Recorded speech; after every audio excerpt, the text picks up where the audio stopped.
Hello everyone. आज हम अपने पीएसएम के लेक्चर 11 की शुरुआत करते हैं, जिसका नाम है concept of health and wellbeing. अब सबसे पहले जानते हैं कि हेल्थ की डेफिनेशन क्या होती है। Health is a state of complete physical, mental and social wellbeing and not merely in the absence of disease or infirmity leading to an independent and economically productive life। मतलब कि state की health की definition क्या है कि ये वो state होता है जिसमें कि कोई भी पर्सन या कोई भी इंडिविजुअल फिजिकल, मेंटल या सोशल वेलबींग है और उसके कोई भी डिसीज़ नहीं है उसके अंदर, और वो एक इंडिपेंडेंट और इकोनॉमिकली प्रोडक्टिव लाइफ जी रहा है। ठीक है, अब बात करते हैं changing concepts of the health. Absence of disease को हम क्या बोलते हैं? Biological concept. Include the social, psychological, cultural and political factors, तो एक साइको सोशल में आ जाएगा। Absence of pain, discomfort with the adjustment of ecological dynamics, तो ये इकोलॉजिकल कॉन्सेप्ट में आ जाएगा। और मल्टी डायमेंशनल कॉन्सेप्ट जैसे कि sound mind, body, family, environment, तो ये होलिस्टिक कॉन्सेप्ट में आ जाएगा। ठीक है, ये अलग अलग कॉन्सेप्ट्स हैं। अब बात करते हैं डायमेंशंस ऑफ दी हेल्थ की। तो डायमेंशंस की अगर बात करें तो हेल्थ के क्या क्या डायमेंशन हो सकते हैं? पहला है फिजिकल, दूसरा है वोकेशनल, तीसरा है मेंटल, चौथा है इमोशनल, पांचवा स्पिरिचुअल और छठा सोशल। अब स्पेक्ट्रम ऑफ हेल्थ की अगर बात करें तो हेल्थ के स्पेक्ट्रम में क्या होता है? सबसे पहले पॉजिटिव हेल्थ, और फिर उसके बाद बेटर हेल्थ, फिर फ्रीडम ऑफ सिकनेस। ठीक है, और अनरिकग्नाइज्ड सिकनेस, फिर माइल्ड सिकनेस, सीवियर सिकनेस और लास्ट में डेथ। तो जो हाईएस्ट पॉइंट होता है वो होती है पॉजिटिव हेल्थ। मतलब सबसे पहले पॉजिटिव हेल्थ से शुरुआत होती है, फिर नीचे की तरफ हम जाते हैं। ठीक है, फिर यहाँ से फिर हम इधर की तरफ आते हैं, फिर यहाँ से ये पूरा स्पेक्ट्रम चलता है हमारा यहाँ पर। मतलब सबसे पहले पॉजिटिव हेल्थ, फिर बेटर हेल्थ, फिर फ्रीडम ऑफ सिकनेस, फिर अनरिकग्नाइज्ड सिकनेस, फिर माइल्ड सिकनेस, सीवियर सिकनेस और लास्ट में डेथ। सबसे लोवेस्ट पॉइंट क्या होता है हेल्थ का? डेथ होती है। और सबसे हाईएस्ट पॉइंट क्या होता है? Positive health. ठीक है, अब बात करते हैं जो स्पेक्ट्रम कॉन्सेप्ट ऑफ हेल्थ है, ये क्या एम्फेसाइज करता है कि health of an individual is a dynamic phenomena. मतलब डायनामिक फिनोमेना था, स्टैटिक नहीं होता है। ठीक है, process of continuous change subject to frequent subtle variations. क्या कह रहा है कि यहाँ ये हेल्थ जो है ऐसी प्रोसेस है, एक तरह का डायनेमिक फिनोमेना है जो लगातार चेंज होता रहता है और ये सब्जेक्ट के वेरिएशन पर डिपेंड करता है। ठीक है, ऐसा नहीं कि कोई पर्सन अगर हेल्दी है तो वो हमेशा हेल्दी रहेगा, या कोई पर्सन अगर बीमार है तो वो हमेशा बीमार रहेगा। ये एक तरह का डायनेमिक वेरिएशन होता है जो समय के साथ साथ चेंज होता रहता है। ठीक है, अब बात करते हैं डिटर्मिनेंट्स ऑफ हेल्थ की। तो हेल्थ के क्या क्या डिटर्मिनेंट्स हो सकते हैं? पहला है इनकम एंड सोशल स्टेटस। मतलब उसके हेल्थ जो है उसके इनकम पे डिपेंड करती है, उसके सोशल स्टेटस पे डिपेंड करती है। दूसरा है personal health practices and कॉपिंग skills, कि अपने हेल्थ के ऊपर कितना वो प्रैक्टिस कर रहा है, मतलब योगा कितना कर रहा है, कितना मतलब दौड़ भाग कर रहा है, रनिंग कितना कर रहा है, या फिर एक जगह बैठा है केवल। ठीक है, तो उस पर भी डिपेंड करता है कि उसकी हेल्थ कैसी होगी। तीसरा है सोशल सपोर्ट नेटवर्क, मतलब समाज में उसको कितना सपोर्ट मिल रहा है, लोगों से कैसा व्यवहार है उसका, ये सब पे भी डिपेंड करता है कि उसकी हेल्थ कितनी है। चौथा है हेल्थ सर्विसेज कितनी मिल रही है उसे। ठीक है, पांचवा है एम्प्लॉयमेंट एंड वर्किंग कंडीशंस, कि वो एम्प्लॉयमेंट है कि नहीं उसके पास, प्रॉपर अच्छे से कमा रहा है कि नहीं, या वर्किंग कंडीशन कैसी है उसकी, कि बहुत ज़्यादा हैवी लोड वाला काम कर रहा है कि लो लोड वाला काम कर रहा है। इस पर भी डिपेंड करता है कि उस पर्सन की हेल्थ कैसी होगी। छठा है बायोलॉजी एंड जेनेटिक एंडाउमेंट, मतलब उसके जेनेटिक फैक्टर और बायोलॉजिकल फैक्टर पे भी डिपेंड करती है इसकी हेल्थ कैसी होगी। सातवां है हेल्दी चाइल्ड डेवलपमेंट। ठीक है, मतलब उसका डेवलपमेंट कैसा हुआ हेल्दी चाइल्ड के रूप में, तो उस पर भी डिपेंड करता है। आठवां है फिजिकल इन्वायरमेंट, उसको कैसा मिला है। और नौवां है एजुकेशन। तो मतलब ये टोटल 9 डिटर्मिनेंट्स हैं जो हेल्थ को डिटरमाइन करते हैं, 9 फैक्टर हैं जो हेल्थ को डिटरमाइन करते हैं। ठीक है, वही लिखा है यहाँ पर पूरा। Agriculture and food production, education, work environment, living and working conditions, unemployment, water and sanitation, health care services, housing, तो ये पूरे क्या है? डिटर्मिनेंट्स हैं। ठीक है, social community network, individual life style factors, और ये एज, सेक्स, कॉन्स्टिट्यूशनल फैक्टर्स, तो ये पूरा क्या है? डिटर्मिनेंट्स हैं। ठीक है, हेल्थ के। अब बात करते हैं राइट टू हेल्थ। तो human rights are enshrined in international human rights law. Human rights को कौन प्रोटेक्ट करता है? International human rights law. The right to health was first articulated in the WHO constitution 1946।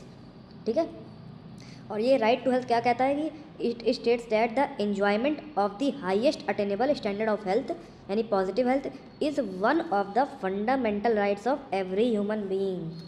ठीक है, मतलब हाईएस्ट स्टैंडर्ड जो होती है हेल्थ की, पॉजिटिव हेल्थ, उस वो हर एक पर्सन का, हर एक ह्यूमन बीइंग का फंडामेंटल राइट होता है कि वो उस स्टैंडर्ड को अटेन कर सके, ठीक है।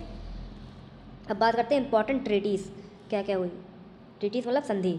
तो पहला है सब्जेक्ट क्या है, universal declaration of human rights, UN में हुआ rights of personal with disabilities, तो ये आर्टिकल 25 में अंतर्गत आता है, ठीक है।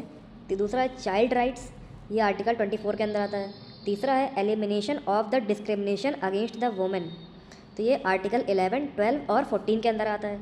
और चौथा है एलिमिनेशन ऑफ रेशियल डिस्क्रिमिनेशन, मतलब रेस के अकॉर्डिंग डिस्क्रिमिनेट करना, ये आर्टिकल 5 के अंदर आता है, ठीक है। इसको एलिमिनेट कर देना, जो रेशियल डिस्क्रिमिनेशन हो रहा है इसको। अब बात करते हैं रिस्पॉन्सिबिलिटी क्या क्या है हेल्थ की। हेल्थ की रिस्पॉन्सिबिलिटी है individual based, community based, state based और इंटरनेशनल बेस्ड। अब कॉन्सेप्ट ऑफ वेलबींग क्या है, स्टेट ऑफ वेलनेस, ठीक है। अब इसके ऑब्जेक्टिव कंपोनेंट क्या क्या हैं, जैसे कि not dependent on subjects perception, ठीक है। सब्जेक्ट के परसेप्शन पे, मतलब उसकी सोच पर डिपेंड नहीं करता है। इंडिकेटर क्या होता है, मतलब वेल बीइंग का मतलब क्या होता है कि स्टैंडर्ड ऑफ लिविंग पे डिपेंड करता है या लेवल ऑफ लिविंग पे डिपेंड करता है, ठीक है, कि कैसा उसका स्टैंडर्ड रहन सहन कैसा है, उस पर डिपेंड करता है कि उसकी हेल्थ कैसी है। अब स्टैंडर्ड ऑफ लिविंग की बात करें तो usual scale of expenditure, goods consumed, services enjoyed and other comforts of the modern living, मतलब कितना वो एक्सपेंडिचर कर रहा है, कितना कंज्यूम कर रहा है, कितने सर्विसेज उसको मतलब इंजॉय कर रहा है, और क्या क्या अदर कंफर्ट्स हैं, उस पर डिपेंड करता है किसी भी पर्सन की हेल्थ। और क्या क्या होते हैं, level of education, employment status, food, dress और हाउस, और amusement and comforts of modern living, तो ये सब भी डिटरमाइन करते हैं किसी भी इंडिविजुअल की हेल्थ को। सबसे मेजर डिटर्मिनेंट क्या होता है, जीएनपी। जीएनपी मतलब gross national product. Gross national product क्या होता है कि कितना वो खर्च कर रहा है, प्लस मतलब कंट्री से, और कितना वो अब्रॉड से कमा रहा है, मतलब विदेश से। Income from the country plus income from the abroad. Total 9 components होते हैं, health, food consumption, education, occupation and working condition, housing, social security, clothing, recreation and leisure और ह्यूमन राइट्स। तो ये टोटल 9 कंपोनेंट्स हैं जो कि हेल्थ को या स्टैंडर्ड ऑफ लिविंग को डिटरमाइन करते हैं, ठीक है। अब ये तो हो गया ऑब्जेक्टिव कंपोनेंट। अब सब्जेक्टिव कंपोनेंट में क्या होता है, क्वालिटी ऑफ लाइफ, मतलब subjective perception of happiness, product of interplay between the social, health, economic and environmental conditions which affect the human and the social development, मतलब कि इंटरप्ले करते हैं, मतलब social, health, economic and environmental conditions जो कि affect करते हैं human के डेवलपमेंट को और सोशल के डेवलपमेंट को, ठीक है। इंडिकेटर क्या होता है, PQLI, ठीक है। अब बात करते हैं हेल्थ एंड डेवलपमेंट इंडिकेटर्स क्या होते हैं। सबसे पहला आता है PQLI। PQLI का फुल फॉर्म क्या होता है, physical quality of life index. Physical quality of life index. इसके डायमेंशन क्या क्या होते हैं और इंडिकेटर क्या क्या होते हैं। डायमेंशंस होते हैं जैसे हेल्थ, नॉलेज और health care delivery and utilization. Health को हम लॉन्गिटिविटी भी बोलते हैं, और इसमें इंडिकेटर क्या है कि लाइफ एक्सपेक्टेंसी एट 1 ईयर, मतलब कि हम 1 साल पे हम किसी भी पर्सन की लाइफ एक्सपेक्टेंसी मतलब एक्सपेक्ट करते हैं कि वो इतने साल जिएगा, तो वो उसको क्या होती है, लॉन्गिटिविटी या हेल्थ पर डिपेंड करती है। दूसरा knowledge, effective literacy rate more than 7 years of age, मतलब 7 साल पर जब बच्चा 7 साल से ज़्यादा का हो जाएगा तब हम ये बताते हैं कि वो कितना लिटरेट कर सकता है, ठीक है, कितना लिटरेसी रेट है उसका। फिर health care delivery and utilization में क्या होता है, इन्फेंट मोर्टेलिटी रेट से हम डिटरमाइन करते हैं, इंडिकेटर होता है। इससे हम हेल्थ केयर डिलीवरी और यूटिलाइजेशन को हम बता सकते हैं कि इन्फेंट का मोर्टेलिटी रेट कितना है। अगर स्कोर 0 to 100 के बीच में होता है, ठीक है, इसका स्कोर, और करंट वैल्यू कितनी है इंडिया में, 65। PQLI की वैल्यू इंडिया में कितनी है इस समय, करेंटली 65। अब इम्पॉर्टेंट इन्फॉर्मेशन क्या है कि कैन नॉट मेज़र, जो PQLI है, can not measure the economic growth but can measure the effect of economic and political policies. ये इकोनॉमिक ग्रोथ को तो मेज़र नहीं करता है, लेकिन ये जो उससे इकोनॉमिक और पॉलिटिकल पॉलिसीज से जो इफेक्ट होते हैं उसको मेज़र करता है, ठीक है। अब ह्यूमन डेवलपमेंट इंडेक्स की बात करते हैं, HDI, ठीक है। इसको किसने दिया था, given by UNDP, union nation and development programme. अब इसके डायमेंशन और इंडिकेटर क्या क्या होते हैं, हेल्थ होता है लॉन्गिटिविटी, नॉलेज या एजुकेशन, और तीसरा इनकम या स्टैंडर्ड ऑफ लिविंग। तो इंडिकेटर क्या होता है, हेल्थ तो वही है, life expectancy at the birth के टाइम पर हम कितनी लाइफ एक्सपेक्टेंसी को मतलब बताते हैं, तो वो इंडिकेटर हो गया। यहाँ पर हम क्या करते थे, लाइफ एक्सपेक्टेंसी करते थे 1 ईयर पे, बट यहाँ पर हेल्थ डेवलपमेंट इंडेक्स में बात करें तो यहाँ पर हम हेल्थ लाइफ की एक्सपेक्टेंसी कर रहे हैं बर्थ के टाइम पर। नॉलेज और एजुकेशन की बात करें तो मीन ईयर्स ऑफ स्कूलिंग कितना होता है, more than 25 years the number of years of schooling done. Expected year of schooling, number of years of schooling done till 25 years. तो ये एक्सपेक्टेड ईयर्स हम मानते हैं कि मतलब 25 साल तक स्कूलिंग डन हो जानी चाहिए। इनकम या स्टैंडर्ड ऑफ लिविंग क्या कहता है कि gross national income per capita इन purchasing power parity. Purchasing power parity क्या होता है कि कोई भी सामान अगर वो यूएसए में $1 का मिलता है तो वो अदर कंट्रीज़ में, जैसे हम इंडिया की बात करें तो इंडिया में वही सामान कितने रुपए का मिलेगा, मतलब अगर वहाँ पर $1 का है तो यहाँ पर कितने रुपीज़ का होगा, ठीक है। उसको बोलते हैं परचेजिंग पावर पैरिटी, ठीक है। अब इसका जो स्कोर होता है वो 0 to 1 के बीच में होता है और करेंटली अगर हम बात करें इंडिया में कितना स्कोर है 0.644, ठीक है। और रैंक कितनी है इंडिया की 134। ये हेल्थ डेवलपमेंट इंडेक्स का अकॉर्डिंग है, ठीक है। अब एस्टिमेशन कैसे करते हैं हेल्थ डेवलपमेंट इंडेक्स का, create the dimension index. Dimension index का फॉर्मूला क्या होता है, actual value minus minimum value upon maximum value minus minimum value. तो ये हो गया डायमेंशन इंडेक्स का formula, actual value minus minimum value upon maximum value minus minimum value. ये हो गया क्या, डायमेंशन इंडेक्स, ठीक है। और ये लाइफ एक्सपेक्टेंसी इंडेक्स भी बोलते हैं इसको, और क्या बोलते हैं, एजुकेशन इंडेक्स या नॉलेज इंडेक्स या इनकम इंडेक्स भी बोलते हैं, ठीक है इसको। अब बात करते हैं इसके डायमेंशंस की। तो डायमेंशन में life expectancy, main year of schooling, expected year of schooling, combined education index, पर कैपिटा इनकम, ठीक है, वही जो यहाँ पर हमने देखा था। तो लाइफ एक्सपेक्टेंसी अगर हम बात करें सबसे मैक्सिमम कहाँ पर है, observe maximum highest record values in 1980 to 2011। तो सबसे हाईएस्ट लाइफ एक्सपेक्टेंसी कहाँ पर देखने को मिली, जापान में 85 ईयर्स। और मिनिमम सबसे कहाँ पर मतलब मिनिमम कितनी हुई 20 साल। जो लाइफ एक्सपेक्टेंसी है सबसे मैक्सिमम जापान में देखने को मिली 1980 से 2011 के बीच में 85 ईयर्स, और सबसे मिनिमम जो है 20 साल। मीन ईयर ऑफ स्कूलिंग कितनी होती है 15 ईयर्स, मतलब 15 साल तक स्कूलिंग हो जानी चाहिए मीन ईयर्स। और मिनिमम कितनी है 0 ईयर्स। और एक्सपेक्टेड ईयर ऑफ स्कूलिंग कितनी है 18 ईयर्स, और मिनिमम कितना है 0 ईयर। कंबाइंड एजुकेशन इंडेक्स कितना होना चाहिए 0.951, और मिनिमम कितना होना चाहिए 0। पर कैपिटा इनकम कितनी होनी चाहिए 75,000, और मिनिमम कितनी होनी चाहिए 100, ठीक है। अब बात करते हैं aggregate the sub indices to produce the human development index. HDI मतलब क्या होता है, geometric mean of 3 dimension indices. तो इसका फॉर्मूला होता है HDI बराबर क्यूब रूट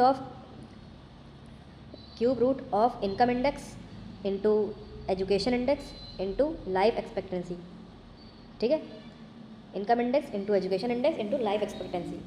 अगर हम तीनों को मल्टीप्लाई करके उसका क्यूब रूट ले लें तो ये क्या आ जाएगा, इसका ह्यूमन डेवलपमेंट इंडेक्स आ जाएगा, ठीक है। अब बात करते हैं ranking of countries according to HDI। अगर HDI की वैल्यू मोर देन 0.8 है 800 तो ये वेरी हाई है, और अगर 0.799 से 0.700 के बीच में है तो ये हाई है, और अगर 0.699 से 0.550 है तो ये मीडियम है, और अगर लेस देन 0.550 है तो ये लो है। ये क्या है, HDI की वैल्यू के अकॉर्डिंग उसकी रैंक है अपने कंट्रीज़ के अकॉर्डिंग। अगर तो इंडिया की कितनी होती है HDI की वैल्यू, यहाँ पर हमने देखा था 0.644 है, तो यानी इसके बीच में आती है इंडिया की 0.644, तो यानी इंडिया किस में आ गया, मीडियम रैंक में आ गया, ठीक है। करंट स्कोर ये लिखा भी है इंडिया का 0.644। अब डिफरेंस की बात करते हैं PQLI मतलब फिजिकल क्वालिटी लाइफ इंडेक्स और HDI मतलब हेल्थ डेवलपमेंट इंडेक्स में अंतर क्या होता है। यहाँ पर हम इन्फेंट मोर्टेलिटी रेट लेते हैं और लाइफ एक्सपेक्टेंसी करते हैं एट द एज 1 ईयर, और लिटरेसी रेट इफेक्टिव होता है। लेकिन यहाँ पर हम क्या करते हैं, इसकी ट्रिक है KIL। तो नॉलेज या एजुकेशन इंडेक्स करते हैं mean year of schooling plus expected year of schooling by 2, ठीक है। नॉलेज एजुकेशन इंडेक्स कैसे निकालते हैं, mean year plus expected year divided by 2, तो ये क्या आ गया, नॉलेज है एजुकेशन इंडेक्स। दूसरा है GNI पर कैपिटा मतलब gross national income per capita. तीसरा है life expectancy at the birth, यहाँ पर हम 1 ईयर एज पे लेते थे, यहाँ पर हम बर्थ पे लेते हैं, ठीक है। तो इसका क्या ट्रिक है, KIL किल नॉलेज या एजुकेशन इंडेक्स, और दूसरा है GNI मतलब gross national income per capita, तीसरा है life expectancy at the birth, ठीक है। अब बात करते हैं जेंडर डेवलपमेंट इंडेक्स की। ये जेंडर डेवलपमेंट इंडेक्स क्या होता है, ये मेज़र करता है जेंडर की इक्वालिटी को। इसकी डेफिनेशन क्या होती है, distribution sensitive measure that accounts for the human development impact of existing the gender gaps in the 3 components of the HD। HD मतलब human development. Distribution sensitive measure होता है ये, जो कि अकाउंट क्या करता है कि ह्यूमन डेवलपमेंट इम्पैक्ट क्या पड़ता है एग्जिस्टिंग जेंडर गैप्स के ऊपर। मतलब कि बहुत जगह ये भी होता है कि मेल्स को ज़्यादा प्रेफर किया जाता है फीमेल्स की जगह पर, मतलब उनको ज़्यादा एजुकेशन ज़्यादा स्कूलिंग कराई जाती है एज़ कम्पेयर टू फीमेल्स। ठीक है, तो ये जेंडर गैप्स की वजह से क्या क्या इफेक्ट पड़ते हैं ह्यूमन डेवलपमेंट के ऊपर, उसको हम देखते हैं। और फिर उसके बाद इसका मतलब काम क्या होता है कि adjusting the gender inequalities achievement in the basic human development is reflected by 3 components. कौन कौन से कंपोनेंट होते हैं? पहला है life expectancy at the birth, दूसरा है नॉलेज और तीसरा है हिस्टोरिकल इंडेक्स। तो लाइफ एक्सपेक्टेंसी बर्थ के टाइम पर लेते हैं। नॉलेज में male adult literacy rate plus male gross enrolment ratio और female adult literacy rate plus female gross enrolment ratio. तो स्टैंडर्ड ऑफ लिविंग के अगर बात करें, स्टैंडर्ड तीसरा क्या है? Standard of living. ठीक है, तो नॉलेज की बात करें तो मेल एडल्ट लिटरेसी रेट और मेल ग्रॉस इनरोलमेंट रेशियो और फीमेल एडल्ट लिटरेसी रेट और फीमेल ग्रॉस इनरोलमेंट रेशियो, ये दोनों मतलब बराबर होनी चाहिए अगर हमें जेंडर इनइक्वालिटीज़ को रिमूव करना है। तो स्टैंडर्ड ऑफ लिविंग की अगर बात करें तो estimated earned income for both male and female, मतलब दोनों की इनकम अप्रॉक्स बराबर होनी चाहिए मेल और फीमेल की। Historical index of human development क्या होता है? GDP यानी ग्रॉस डोमेस्टिक प्रोडक्ट। GDP मतलब क्या होता है कि कितना पर कैपिटा इनकम जनरेट हो रहा है विद इन अ कंट्री, मतलब अब्रॉड से हम इनकम जनरेट नहीं कर रहे हैं। ठीक है, उसको बोलते हैं GDP, ग्रॉस डोमेस्टिक प्रोडक्ट। तो historical index of human development किस पर डिपेंड करता है? GDP पे। ठीक है, अब बात करते हैं पॉवर्टी। पॉवर्टी मतलब गरीबी, स्टेट ऑफ बीइंग पुअर। और ये 2 टाइप की पॉवर्टी होती है, एक होती है एब्सोल्यूट, दूसरी होती है रिलेटिव। एब्सोल्यूट का मतलब क्या होता है कि फैमिली और house hold earning below the minimum threshold level, मतलब जितना मिनिमम थ्रेशोल्ड लेवल सेट किया गया है उससे भी अगर कम कमा रही है तो उसको बोलते हैं एब्सोल्यूट पॉवर्टी। जैसे कि मिनिमम थ्रेशोल्ड कितना है? $2.15 पर पर्सन पर डे, तो ये मिनिमम थ्रेशोल्ड है। लेकिन और किसने सेट किया था? वर्ल्ड बैंक ने। तो अगर इस मतलब इतना मिनिमम थ्रेशोल्ड है, अगर कोई फैमिली या कोई हाउस होल्ड जो है इससे भी कम अगर कमा रहा है तो वो एब्सोल्यूट पॉवर्टी में आएगा। दूसरा है relative poverty. People lack of minimum amount of income needed to maintain the average standard of the living in the society, मतलब पीपल मिनिमम थ्रेशोल्ड से तो ज़्यादा कमा रहा है लेकिन उसकी इतनी इनकम नहीं है कि वो एक average standard of living society में मेंटेन कर सके अपने आप को।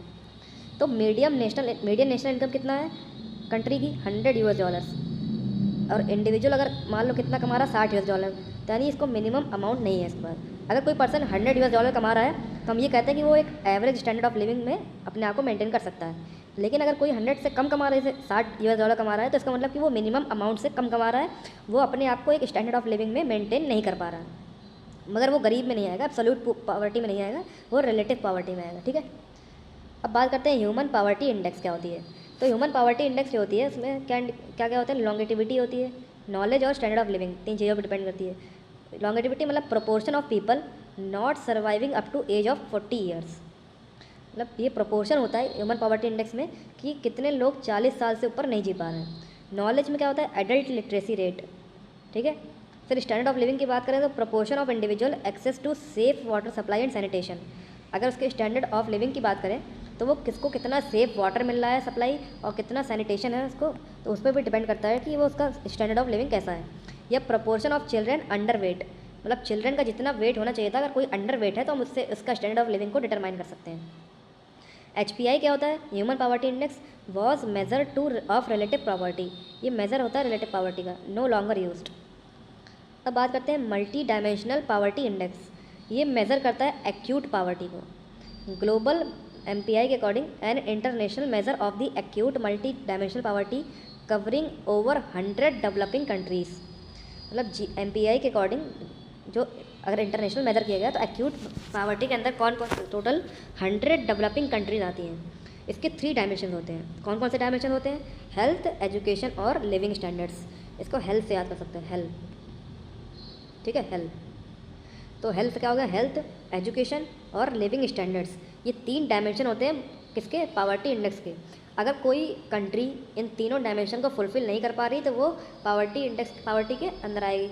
और ग्लोबली इसका कितना हो गया? टोटल 100 डेवलपिंग कंट्रीज़ इसको कवर कर इसके अंदर आते हैं। ठीक है, अब इसके 10 इंडिकेटर्स क्या क्या होते हैं? Any child less than 18 years died in the family in 5 year period preceding the survey, no household member aged school entrance age plus more than 6 years completed at least 6 years of schooling. मतलब यहाँ पर कोई house hold member ऐसा नहीं है जो कि school entrance as का है और उसको, या फिर अगर है तो उसको स्कूल छोड़े कम से कम 6 साल या 6 साल से ज़्यादा हो गए हैं। या फिर एनी स्कूल एजेड चिल्ड्रन, अगर कोई स्कूल एजेड चिल्ड्रन है लेकिन वो स्कूल अटेंड नहीं कर रहा है up to age at which they complete class 8, मतलब जिस उम्र में उसको क्लास 8 में होना चाहिए लेकिन वो स्कूल नहीं जा रहा है, अपनी एज को वो कंप्लीट कर चुका है। ठीक है, अब टोटल 10 इंडिकेटर्स क्या क्या होते हैं ध्यान से देखिएगा। पहला है न्यूट्रिशन 1/6 और हेल्थ। ठीक है, न्यूट्रिशन में बात करें तो न्यूट्रिशन हो गया, चाइल्ड मोर्टेलिटी हो गया, ठीक है, ईयर्स ऑफ स्कूलिंग हो गया, स्कूल अटेंडेंस हो गया, कुकिंग फ्यूल हो गया, सैनिटेशन हो गया, ड्रिंकिंग वाटर हो गया, इलेक्ट्रिसिटी हो गया, हाउसिंग हो गया, एसेट्स हो गया। तो ये क्या क्या है? ठीक है, तो ये 10 इंडिकेटर्स हैं और 3 डायमेंशंस कौन कौन से? हेल्थ, एजुकेशन और लिविंग स्टैंडर्ड्स। ठीक, अब बात करते हैं रेंज की। तो रेंज कितना होता है? 0 to 1 के बीच में होता है। और इंडिया कहाँ पे लाई करता है? 0.1 to 1 with 27.5% poor population. India में 27.5% पुअर पॉपुलेशन होती है। इंटरप्रिटेशन की अगर बात करें तो जो MDPI है, मतलब मल्टी डेवलपमेंट पावर्टी इंडेक्स, तो कितना होता है? 20 to 33% है। इसका मतलब क्या है? Vulnerability to poverty. अगर मोर देन 33% है तो ये पावर्टी मतलब, और अगर मोर देन 50% मतलब सीवियर पावर्टी। अगर 20 to 33% है मतलब उसको गरीबी का डर है, मतलब उसको गरीब बन सकता है वो।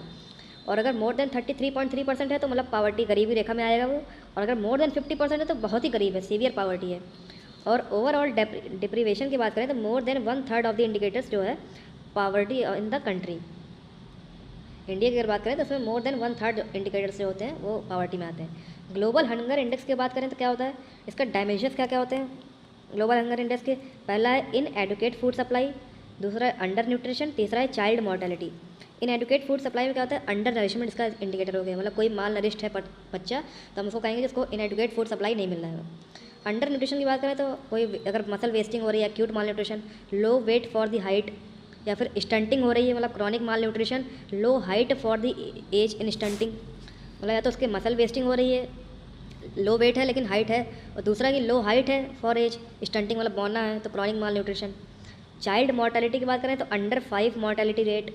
ठीक है, तो ये तीनों क्या हैं? डायमेंशंस हैं ग्लोबल हंगर इंडेक्स के। 2022 ग्लोबल हंगर इंडेक्स की अगर बात करें तो जो इंडिया है वो उसकी रैंक कितनी है? 107 है out of 121 countries with sufficient data to calculate 2022 global hunger index score.